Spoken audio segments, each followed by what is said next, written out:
Hey everybody, Jason Bermas here for WeAreChange.org. And today was a very heated and contested hearing when Peter Strozk took to the stand and had to answer questions from both Democrats and Republicans alike. However, this was so much political theater, it's hard to tell if anything constructive is going to come out of this. You want me to read this? Yes, please. Yes, sir. OMG, he's an idiot. May 4th, 2016. Now the pressure really starts to finish MYE. July 19th, 2016. Hi, how was Trump other than a douche? Melania? July 21st, 2016. Trump is a disaster. I have no idea how destabilizing his presidency would be. But first, I want to tell you about preparewithwearechange.com. For $99, you get a 4-week supply of emergency food. Now, we're not telling you the end of the world is coming, but it's always a good thing to have a plan, and in doing so, you help support independent media. So, what happened at this hearing? Well, it was nothing more, to me anyway, than political grandstanding. You know, you had Trey Gowdy out there asking the legitimate questions and pointing out the legitimate evidence that, of course, there was bias. We learned that Agent Strzok has a most unusual and largely self-serving definition of bias. Agent Strzok, despite the plain language of his texts and emails, despite the Inspector General's report, and despite common sense, doesn't think he was biased. He thinks calling someone destabilizing for the country isn't bias. He thinks promising to protect the country from someone he hasn't even begun to investigate isn't bias. He thinks promising to stop someone he is supposed to be fairly investigating from ever becoming president isn't bias.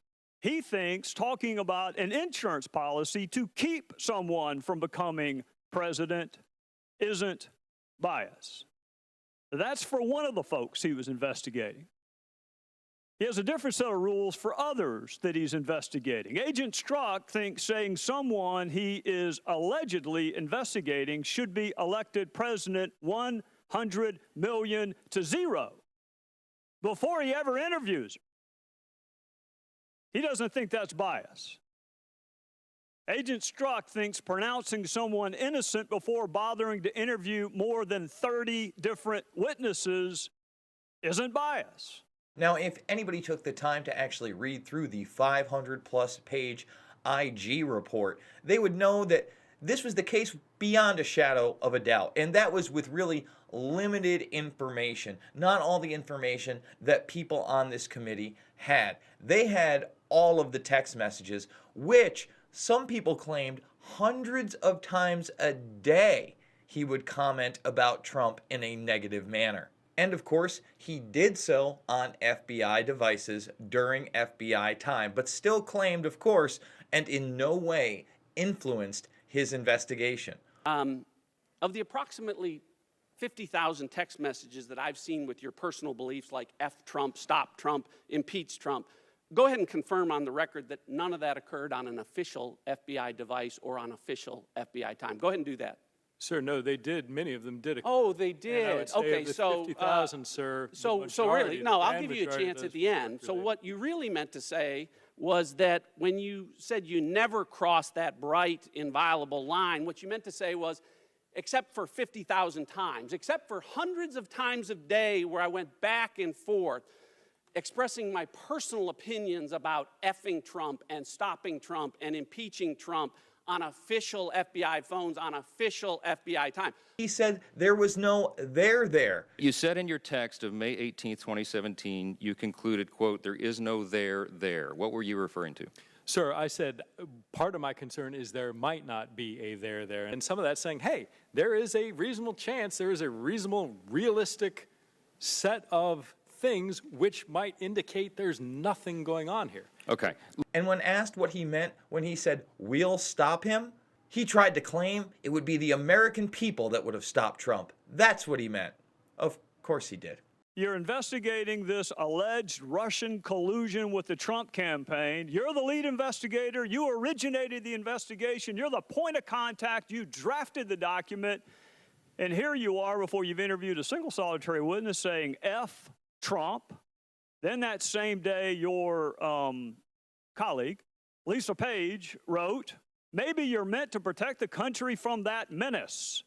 And you responded, I can protect the country at many levels. We're not even a week into an investigation that you originated, approved, were the contact for. You hadn't interviewed a single solitary soul until August the 11th, and you're already promising to protect the country from that menace, Donald Trump.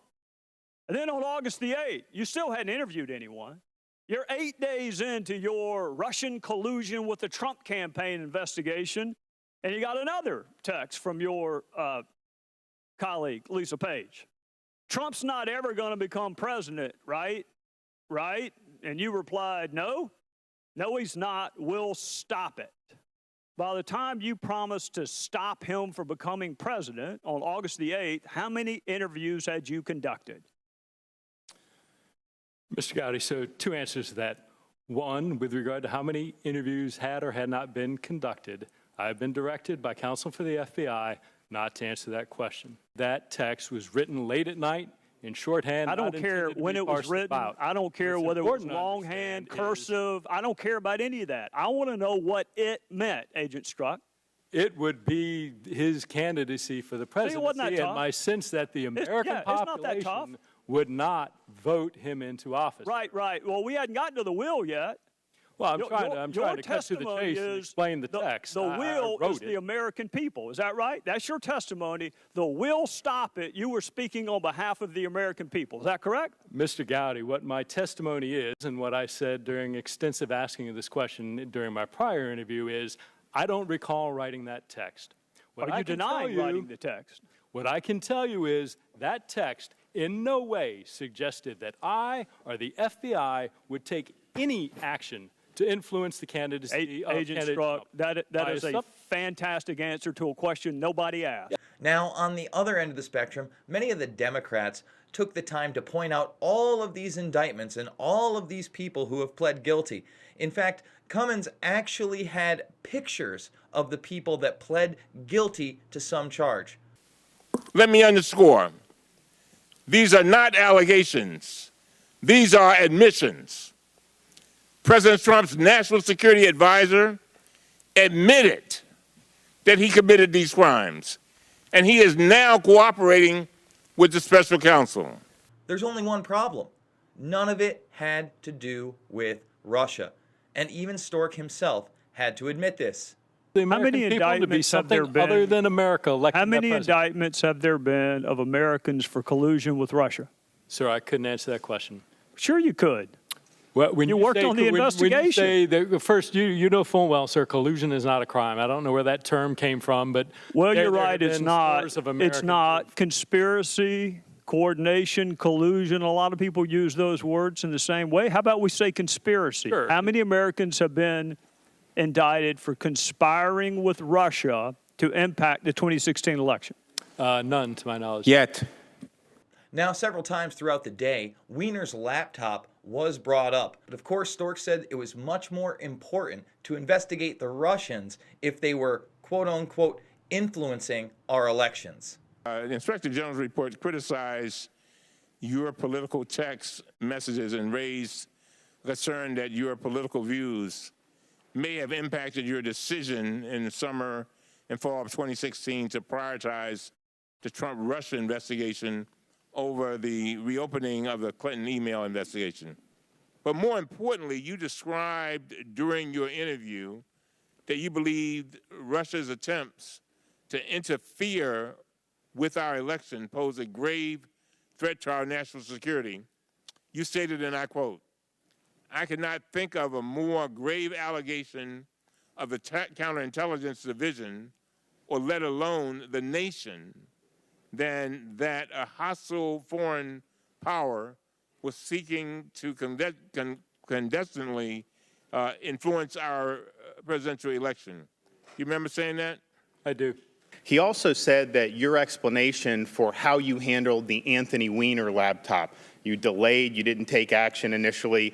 He said your explanation for that, and he did note that in the report, was not persuasive. You're aware of that, correct? Sir, I'm aware of facts rebutting that he has rebutting that specific assertion. Well, he testified to us that he was not persuaded by your explanation for why you focused on the Trump-Russia collusion and you let the Weiner thing sit. And then he testified in front of our committee that it was reasonable to infer that your actions involving Weiner's laptop, the fact that you didn't pursue that aggressively, that it is reasonable to infer that it was because of the bias that you evinced in those text messages. Are you aware of his testimony with that? Not specific to that, but I'll accept your representation. Yes, and I think it's important to show while the IG report said the Clinton charging decision was not necessarily due to bias, he said that the Weiner is absolutely a fair game to infer that. Now, Strzok even admitted that Russia may have influenced the elections in 2012, or at least tried to, but he didn't seem as concerned about that.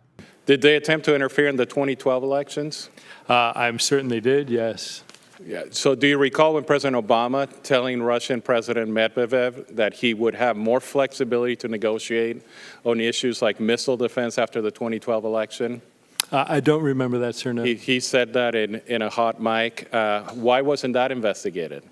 Sir, because one, there were no allegations to my knowledge. Again, I was not in the position. This is the President of the United States telling the Russian president that he was going to have more flexibility and he was going to do certain things.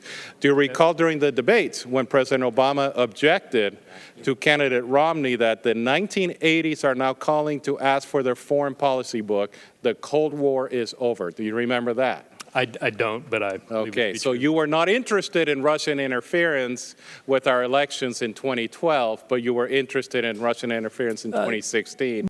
So at the end of the day, what do we have? Well, we have an FBI that is directing Strzok on what he can and cannot talk about. Excuse me, sir.